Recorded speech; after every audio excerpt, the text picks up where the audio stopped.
Academy members, ladies and gentlemen, it's really an honor and a pleasure for me to introduce Professor Barbara Cannon, who tonight will deliver her concluding lecture that is signifying her term as end of her term as President of the Royal Swedish Academy of Sciences. So Professor Cannon trained in biochemistry at London University, took a PhD in physiology at Stockholm University, and after postdoctoral training in Ottawa has been Professor of Physiology in Stockholm since 1983. Her research field has, during a long and distinguished career, centered around bioenergetics and energy balance in mammals and on signal transduction in adipose tissues. She, together with her colleague and husband, Professor Jan Nedergaard, are world leaders regarding the function of brown fat, which we will listen to in a minute, which is adipose tissue that transfers energy from food into heat. Testifying to this is their joint article on brown fat from 2004 that has resulted in 2,400 citations. A lot. Despite her very intense research engagement, Professor Cannon has had numerous positions of trust, including Director of the Wenner-Gren Institute for 25 years, Dean of the Subfaculty of Biology at Stockholm University, Vice President of the Royal Swedish Academy of Sciences, Chairman of the Trustees of the Nobel Foundation, and now, since 2012, President of the Royal Swedish Academy of Sciences. Please, Barbara, the floor is yours.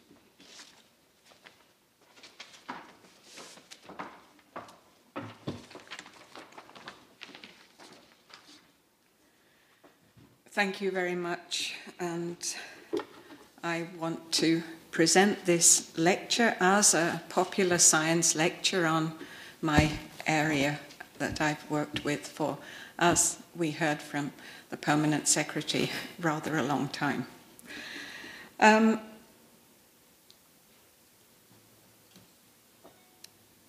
I'll present work summarizing not only work from our own laboratory, but also putting this into a context.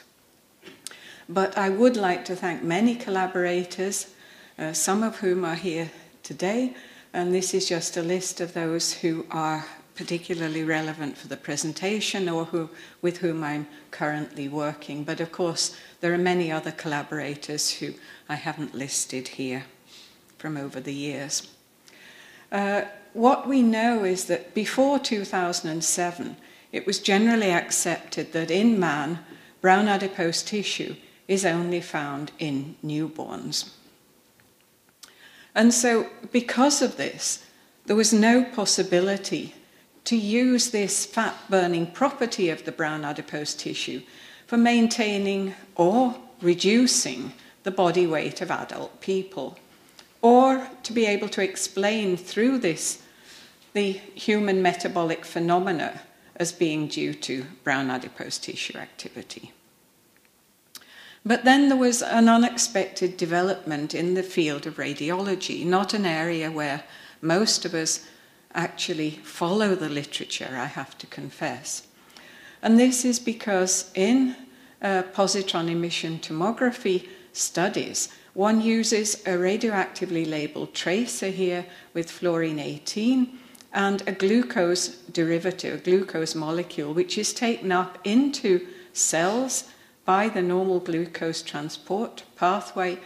And here it then, the fluorodeoxyglucose, the positrons are released and collide with electrons, releasing energy, which is then picked up in the positron emission tomography unit here. This is used primarily to study metastases in tumor patients. But what was reported already as early as 1996 in this very specialized literature, that there were symmetrical uptakes of the tracer which couldn't be explained by tumors. And the authors suggested this was perhaps tense muscle, that the patients were uncomfortable and therefore this resulted in these uptakes. However, in 2002, another group noted that these uptakes were in a soft tissue, which they defined as being a fatty tissue between the shoulders. This was, however, reported in a journal which I again emphasize and confess I never earlier looked into, and therefore this information was not really made available to people working with metabolism. So eventually we realized this, that we were missing something here, and we collected data and wrote a review article which appeared at the beginning of 2007 on unexpected evidence for active brown adipose tissue in adult humans. And this created then a situation where we now were able to say that brown adipose tissue is found in newborns and in at least some certain adults. So it became possible then to consider that maybe one could use the fat-burning property of this tissue to maintain or help reduce body weight in adult people, and particularly to explain human metabolic phenomena as being due to this activity. And citations brushed away. So what we actually have now, we would suggest, is that we are able to define now a new organ in adult humans, and that is the brown adipose tissue. Nobody believed this was present earlier, and now we know that it is, at least in quite a large number of us, and for quite a long time, well up into adult years, and even up to almost my age. So how do we define brown adipose tissue in this metabolic sense? We know this is a brown fat cell, and it's connected by sympathetic nerves to an area in the brain here in the hypothalamus. These areas in the brain are activated by cold signals and food signals. This causes activation of the sympathetic nerves that deliver the transmitter from these nerves to the brown fat cells. This is norepinephrine or noradrenaline, as it's known in Europe. And this activates metabolic processes, particularly in the mitochondria, and I'll come back to this in a moment, that lead to heat generation, which is the point of this. We know that there are fatty acids released from lipolytic processes from stored triglyceride that probably activate a protein that I'll talk more about, the uncoupling protein 1, that allows protons to enter the mitochondria and there dissipate energy. But classically we knew that brown adipose tissue was used to keep small mammals warm during Swedish winters, for example. Also to warm up animals that have been hibernating throughout the winter, or, as I mentioned, for keeping human newborns warm. The tissue looks something like the sketch here. We see that there are numerous blood vessels passing through the tissue. We see that all the blood vessels also have nerves coming to them, and we also see that nerve fibers also come to the individual fat cells, the adipocytes. These cells have central nuclei, they have lots of small fat droplets, and then lots of these mitochondria in the cytosol. This is an isolated brown fat cell, which we've isolated by digesting the fibers that hold the cells together, and then we can let these cells, because they're lipid-rich, float to the surface and isolate them. You see here the nucleus, the fat droplets, and then the rest of the cytosol filled with mitochondria. And in electron micrographs, you can see that these mitochondria are very special. If any of you have looked at pictures of other mitochondria, you don't see many of these black stripes here. These look rather like fingerprints. But actually, if you try to think of them in 3 dimensions, you see that these are actually membranes that are going backwards and forwards, and these are full of the enzymes that are required for respiration. And really, these beautiful mitochondria are the reason why I came to Sweden at all.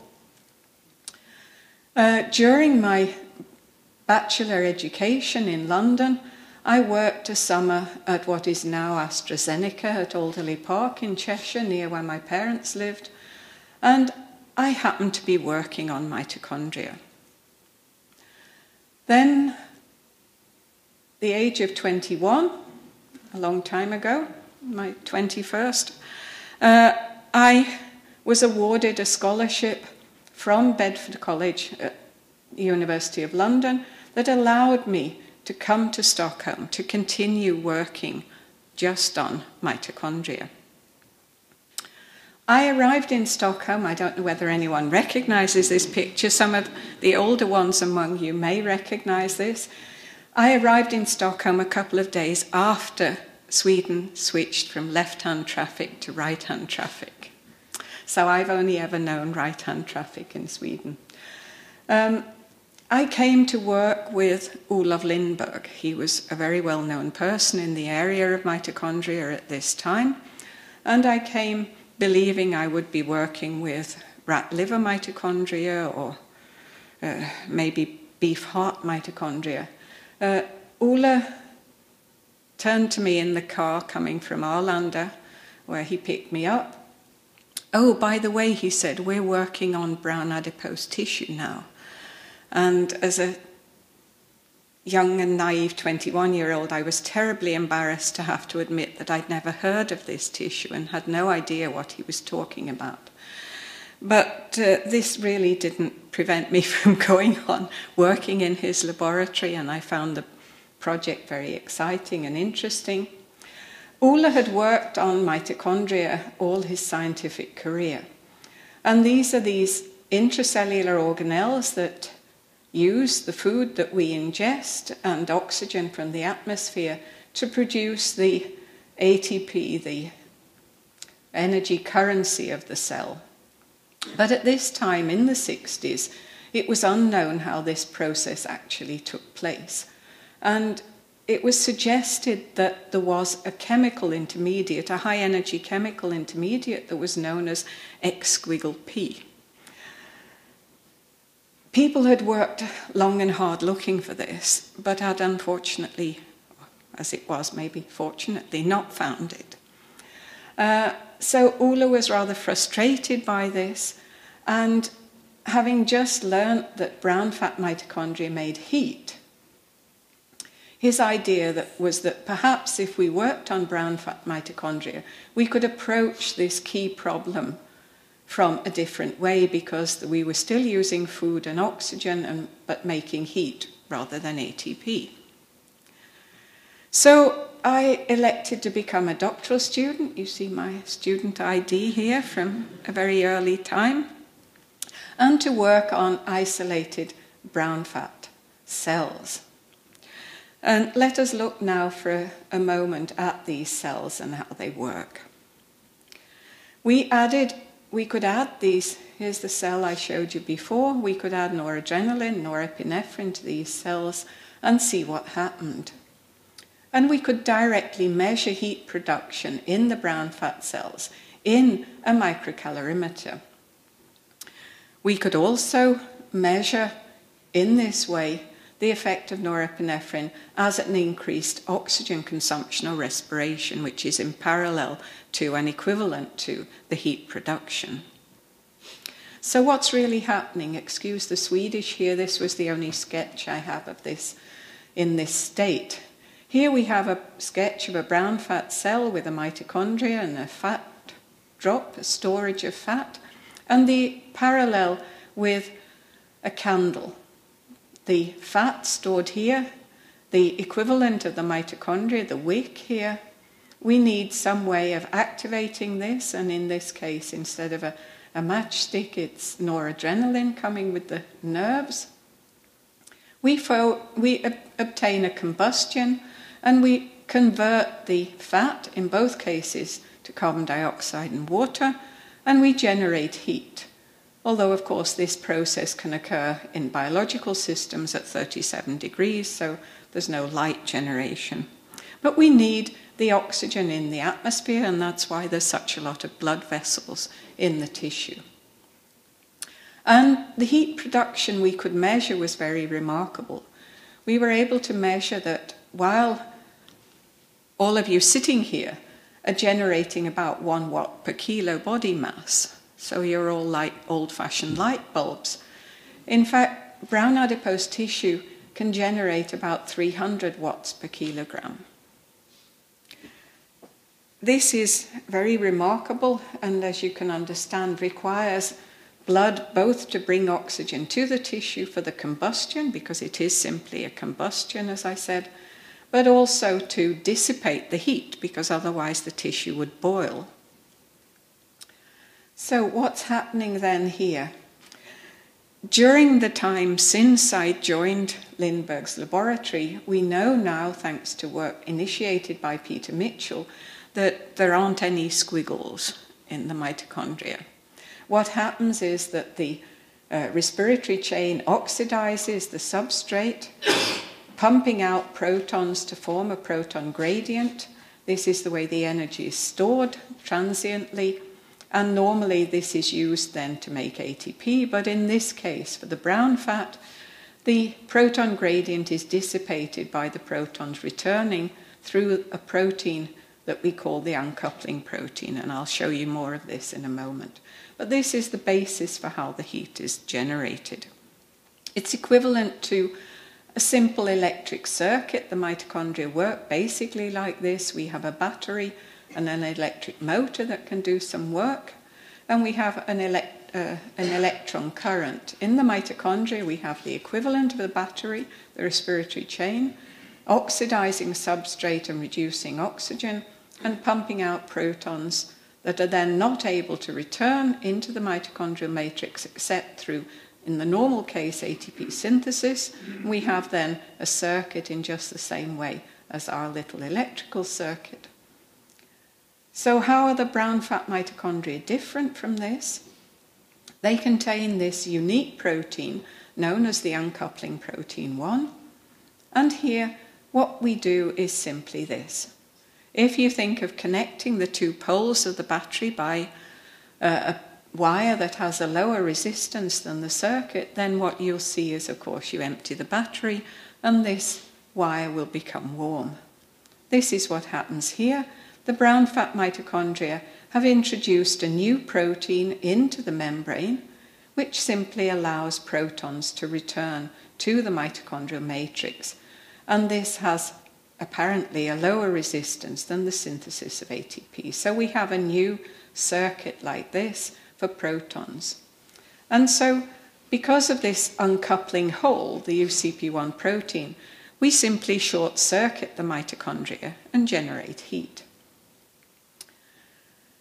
How do we know that it really is brown fat that generates this extra heat?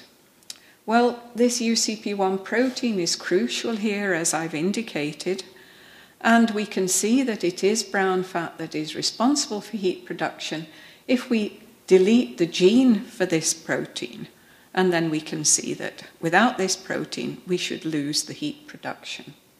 And what we see then when we isolate normal brown fat cells from normal mice, as I showed you, we see a massive stimulation of respiration or heat production on stimulation with noradrenaline, whereas in cells that are isolated from mice in which the UCP1 gene is ablated, we see no such increase following norepinephrine stimulation. So, in the absence of this protein, there is no heat production in the brown fat cells. I want to spend a moment or two telling you a little bit more about UCP1, because it is a very special protein in our view. If we accept the endosymbiont hypothesis, then some small creatures, mitochondrial precursors, somehow entered early eukaryote cells, and once they did this, they had to be able to communicate with their environment in the cell in which they had now become resident. And for this, they needed a lot of carriers. And we think that there were early transmembrane proteins that were 2 helices that then went through more gene duplications and formed more complicated proteins that were 3 reproduced parts of the same initial transmembrane protein. These proteins form the mitochondrial carrier protein family, and we can look at a tree of these in this relationship here. They carry all sorts of things such as phosphate, citrate, sulfate, ATP itself. And here on one side we see a group of proteins that are known as UCPs.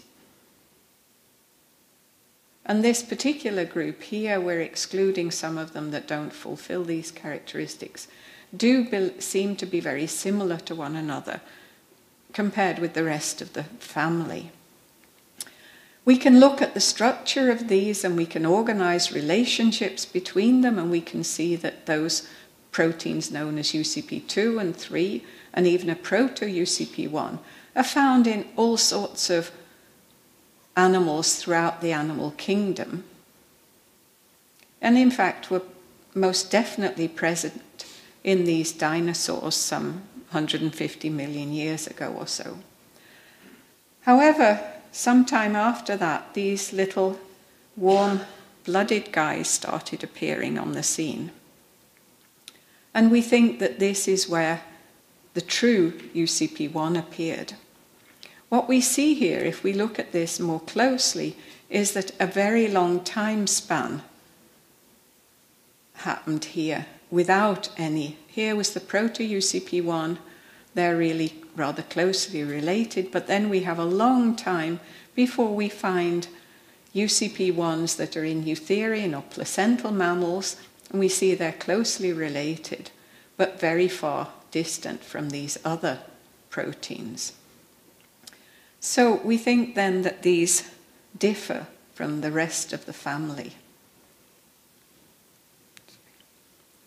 And we think that this is where the UCP1 is. So these other proteins that are non-uncoupling, not thermogenic, they're found in all vertebrates. And it's only in our true mammals that we found the true uncoupling and heat-generating protein that we now call UCP1.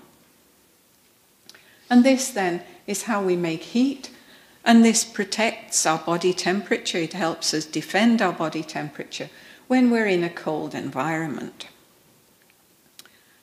So UCP1 is the sole mediator of the classical non-shivering heat production, this thermogenesis where you feel comfortable in the cold, even though you're actually increasing your heat production.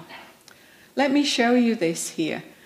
Wild-type regular mice, if they're living in a warm, comfortable environment, which for a mouse is 30 degrees, they don't shiver.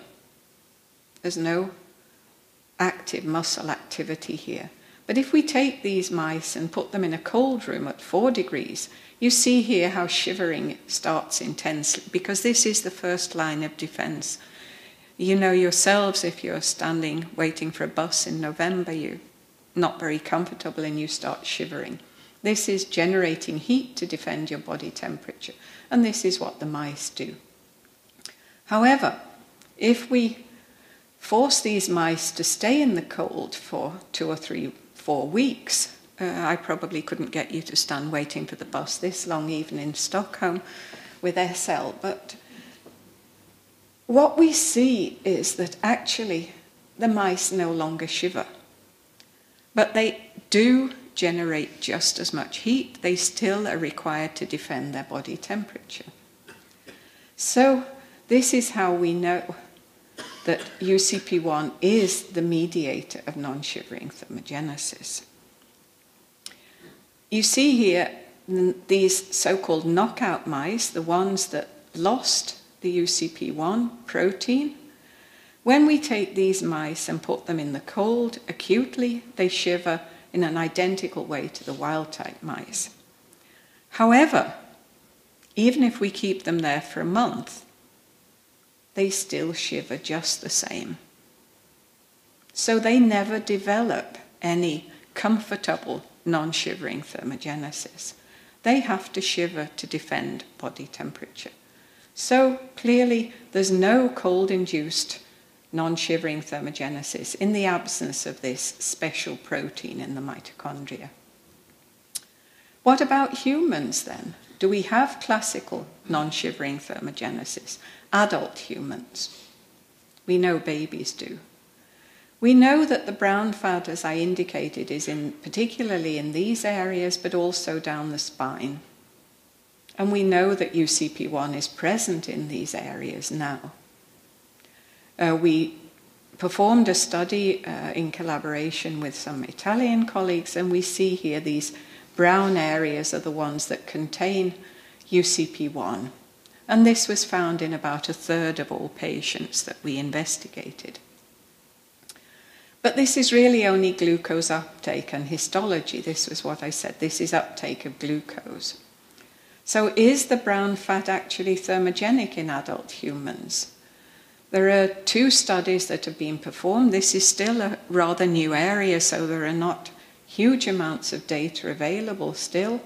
But what we should see, if we transfer an adult human from a warm environment to a cold environment, we would expect an increase in energy expenditure with no overt shivering.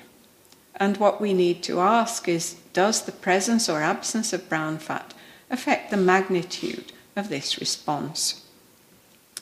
A group in Japan have shown indeed that people who are estimated as being positive for brown adipose tissue have a higher energy expenditure than those who don't have any brown adipose tissue, determined by PET.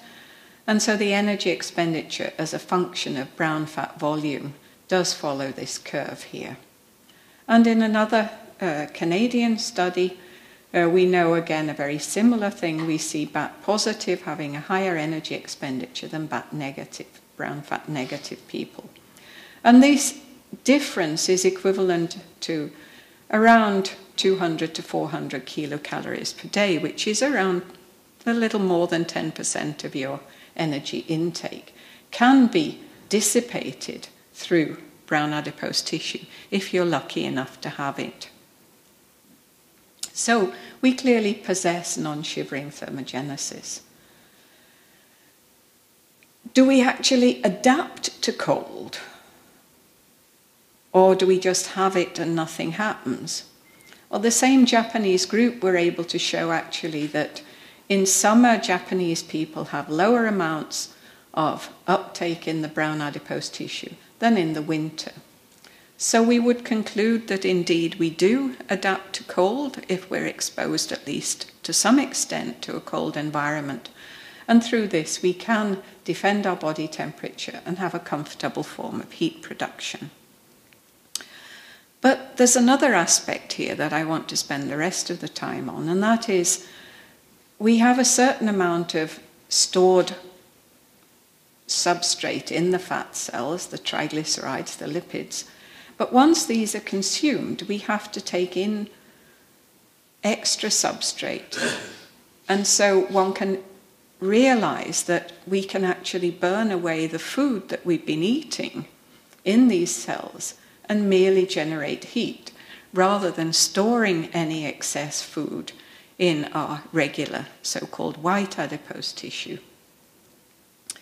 If we consider this to be an organism, you or me or some other organism, it's obvious that at a particular intake of food, we're actually, generally speaking, 100% inefficient. And all this food we take in through what we can call work is dissipated as heat. We have no storage in the best case. But, well, while we could abstain from eating the food, what happens if we do actually eat?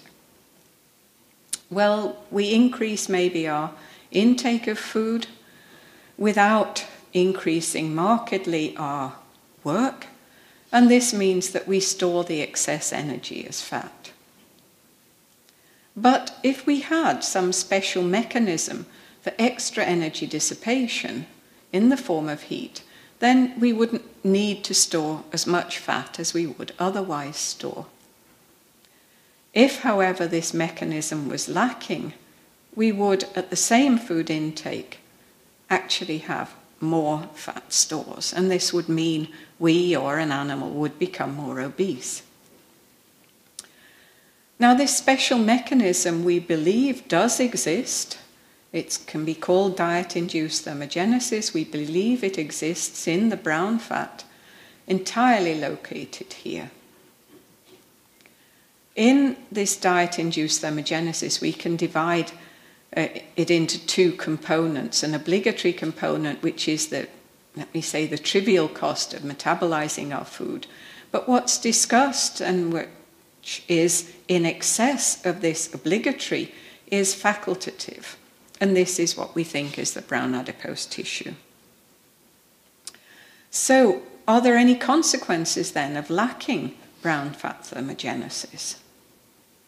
If by removing the UCP1 protein we remove the heat, apart from, of course, possible cold problems, does this influence how much fat we store? Animals without brown fat or without UCP1 should, in consequence at the same food intake, become more obese. And looking at animals on controlled diets, we're looking at increases in body weight over time. We see in wild-type animals some constant increase both in body weight and in the weight of the actual fat on the bodies of these animals. And we see then knockout animals lacking the UCP1 protein increase body weight to a greater extent. If we tempt the animals with a so-called high-fat diet, this is high in fat and high in sugar, and it tastes okay actually. They like it as well. And what we see then is that wild-type animals increase more in weight than they did previously, and our UCP1 knockouts increase even more. So without brown fat, mice do become fatter. They're not completely protected if they have brown fat, but it's better than not having it. And this has to be done under these nice, warm, comfortable conditions such as those we live under. So, animals without UCP do become more obese than animals with UCP1. So brown fat protects against obesity. This means that we can start to formulate, can brown adipose tissue be an ameliorator of the metabolic syndrome? You know, this situation where we develop cardiovascular risks, we develop type 2 diabetes, and in general are not in such good shape. This is defined as the metabolic syndrome. Can brown adipose tissue help us here? We can say that the metabolic syndrome can be defined as obesity together with a lot of lipids in your blood, hypertriglyceridemia, and also type 2 diabetes. And mainly the implications to date come from studies done on mice. As I explained initially, when we have the cells that are replete with lipid droplets, our sympathetic nerve transmitter, norepinephrine, activates this process of degrading the lipids and helping combust in the mitochondria. After some hours, though, as I indicated, these stored triglycerides are much fewer, and we need to bring in lipids from the circulation. And we know that the brown fat can do this by a variety of processes to increase uptake of lipid for further combustion. And colleagues in Germany were able to show that when they gave the animals a large dose of triglyceride, they could actually see that half of the dose that they gave to the animals was cleared from the blood into the brown fat, which was a good place to put it, of course. Much more than the amount that went into the muscle or liver. So it would appear then that brown adipose tissue can indeed protect against the high blood lipids, the hypertriglyceridemia. So I've shown you that brown fat protects against obesity, against high lipids. What about diabetes? That is, glucose. What happens to glucose? We know from previously that when we stimulate these brown fat cells with norepinephrine, stimulate thermogenesis, they also take up glucose in parallel with the thermogenesis. And even this was in cells and also in whole animals, given radioactive glucose in different tissues, and then we stimulate them with norepinephrine, and we see nothing happens in liver, brain, muscle, white fat, but in brown fat we see a massive increase in glucose uptake. And again, the same German colleagues showed that when they gave a gavage, a dose of glucose, more than 75% of it went into the brown fat. This is remarkable when you see how little tissue weight there is of the brown fat compared with muscle or the rest of the body. And this indicates then what an enormously high metabolic capacity even a small amount of brown fat could have, also in adult humans, we believe. So there is an uptake of glucose into our brown fat cells, so brown adipose tissue can indeed show an anti-diabetic property. So we have then evidence from mice data particularly that brown fat can protect against obesity, hypertriglyceridemia, and again, definitely lack of glucose homeostasis or development of diabetes. I showed you these data under conditions where the animals were being fed and where I proposed then that we can burn off excess fat. But what happens if we don't eat? So we're not having fat coming or substrate coming through the blood system, but we're in a situation where we have little fat left in the brown adipocytes. Well, what we think happens is that this is the brown fat in a mouse, and these are the other depots of fat that we have in a mouse. And what we think happens then, if the mouse is not eating, is that in fact fat is transferred through the blood from these other depots to the brown adipose tissue.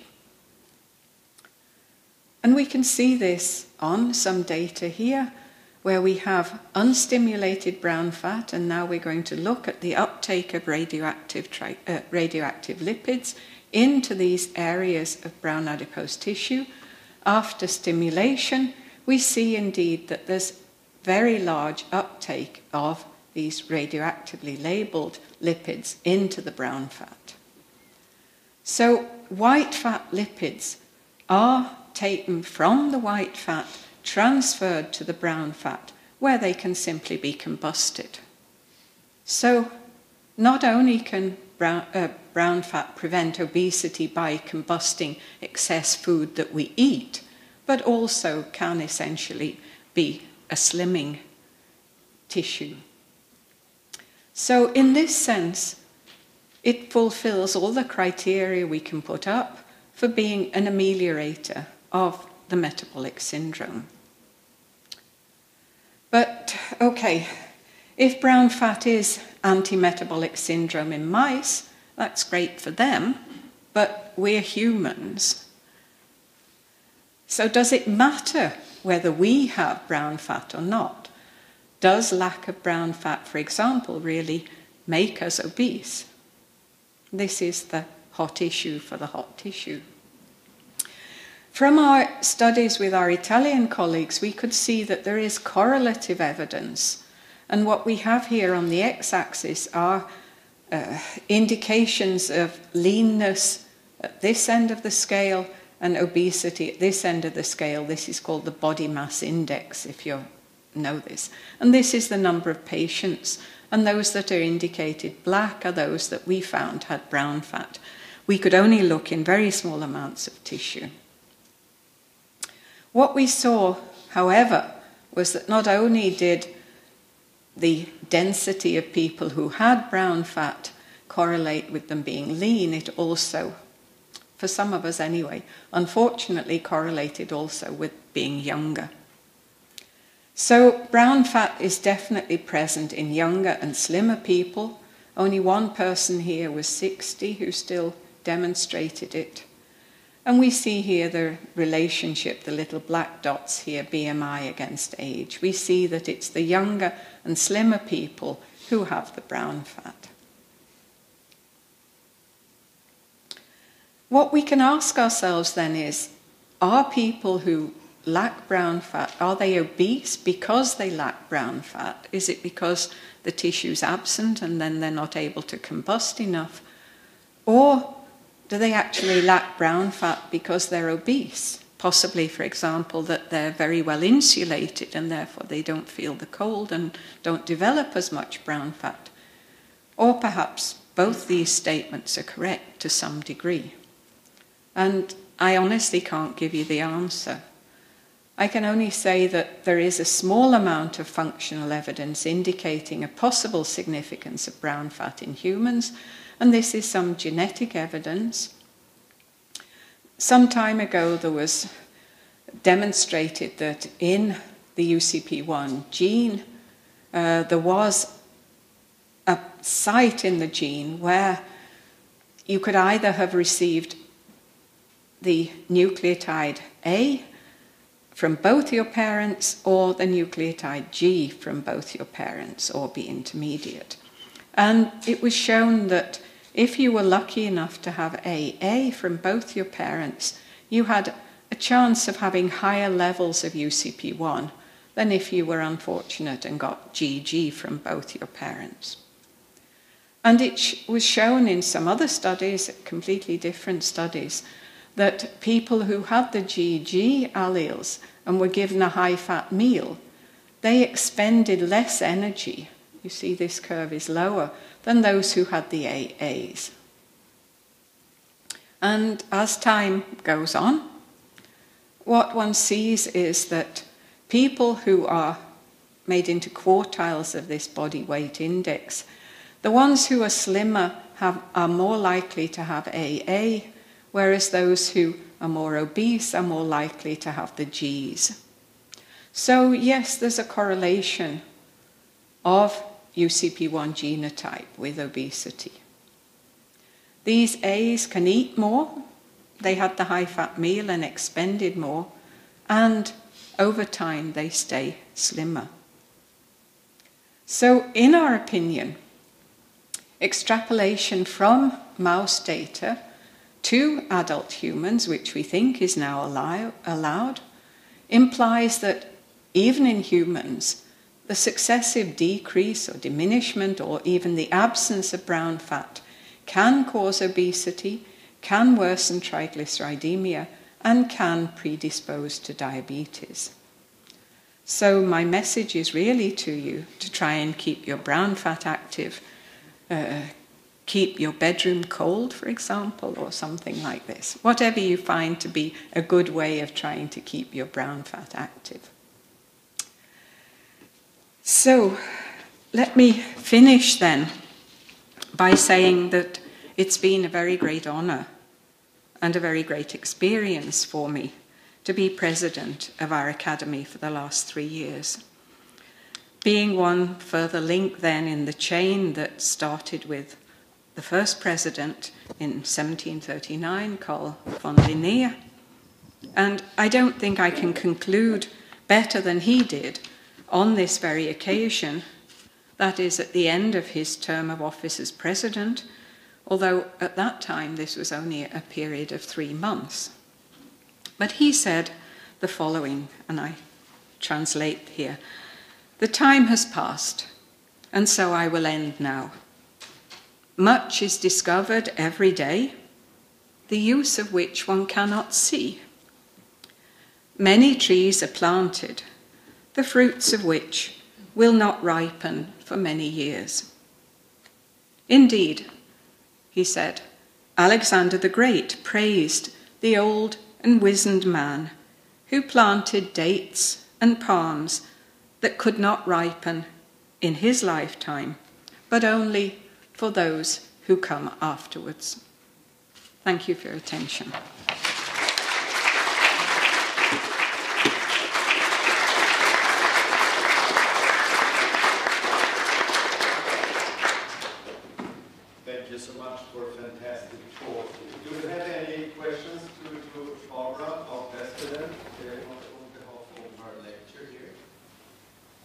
Tom? If external temperature surrounding humans makes a difference to the activity, does that mean that the body mass index shows a gradient across the globe depending on temperature? We don't know.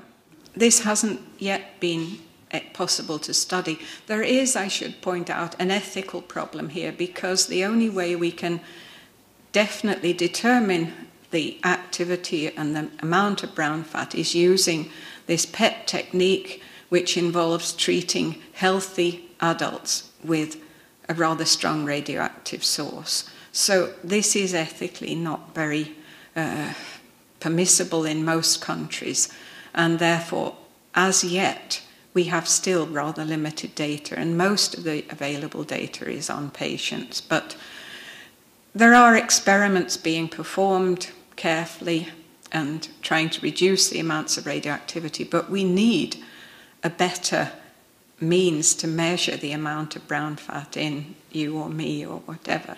And then we can do experiments. At the moment, we can't do experiments. We can't do before and after because ethical committees won't give permission for this.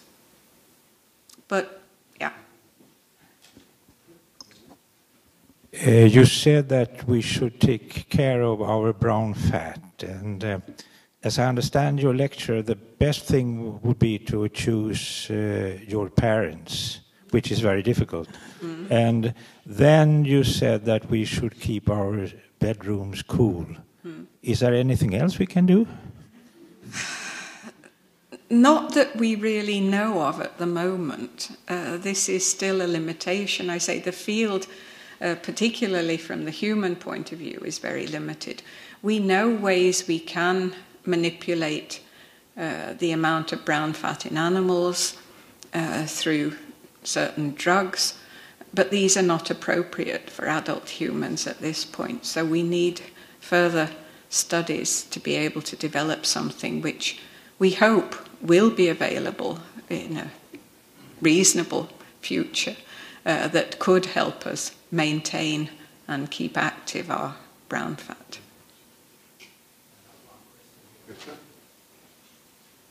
Okay. Thank you very much for a very nice and interesting lecture. What about the dietary introduced thermogenesis? Because it's depending on the substrate, diet, protein, carbohydrates, fats, different types of fatty acids, and so on. Yeah. We studied that in rats, but not in humans. No. Do you have any ideas about that now? This hasn't been studied at all in humans.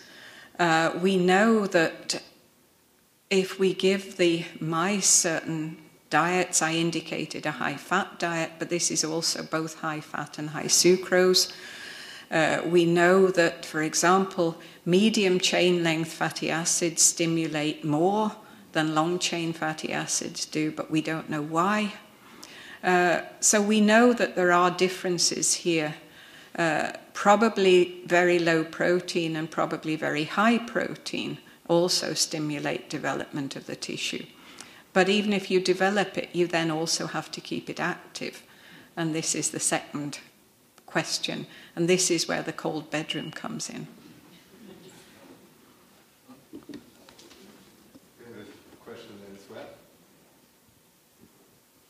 What about keeping small birds warm? They're also warm-blooded, and some of the small ones stay over the winter here. Yep, they do indeed. And they are fantastic little creatures because they have, as I indicated, no brown fat, but they are amazingly well insulated. So their first line of defense is a fantastic insulation, and we have a colleague in Germany who showed that a small passerine bird this size could stay at -80 for an hour without dropping its body temperature. What they do when they start to come into a difficult situation is that they shiver. So they behave like our UCP1 knockout mice, and they shiver. But they do this very late. They have this completely amazing insulation. Final question. What makes a brown fat cell brown? This is it's a combination of both the blood vessels and the mitochondria, because they contain a lot of iron-containing proteins. And this gives, when you isolate mitochondria, you see that they're a messy brown colour, which fits very well with the colour of the tissue. Okay, thank you.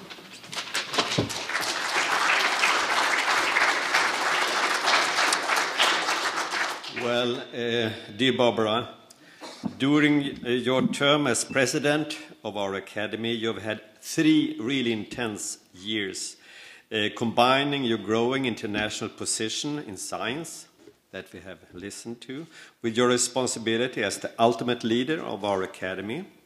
You've been the chairman for all our general meetings, chaired and led the Academy board, as well as shaped and chaired the Academy's Committee for International Affairs. And in all these functions, you have always come prepared, interested, and open to reach decisions. During these 3 years, you have also on numerous occasions spoke on behalf of the Academy, both to open and to close important lectures, symposia, and scientific prize ceremonies. And I should add that your speeches have been crafted into masterpieces that have added significant value to each occasion, be it Nobel or Crawford laureates, Academy members, students or donors that have been attending. In all your capacities for the Academy, you have transmitted to us your wisdom, knowledge, and also your passion for science. It has been a pleasure and also learning experience to work as permanent secretary under your presidency. I've always felt your support and trust. And Barbara, you have truly served our Academy, bringing its stature, being the person that you are, and your honest and sincere care for this institution, its past, present, and future, has strengthened the Academy and its main objective to promote science and its role in the society. So Barbara, Academy member 1,314 and a half.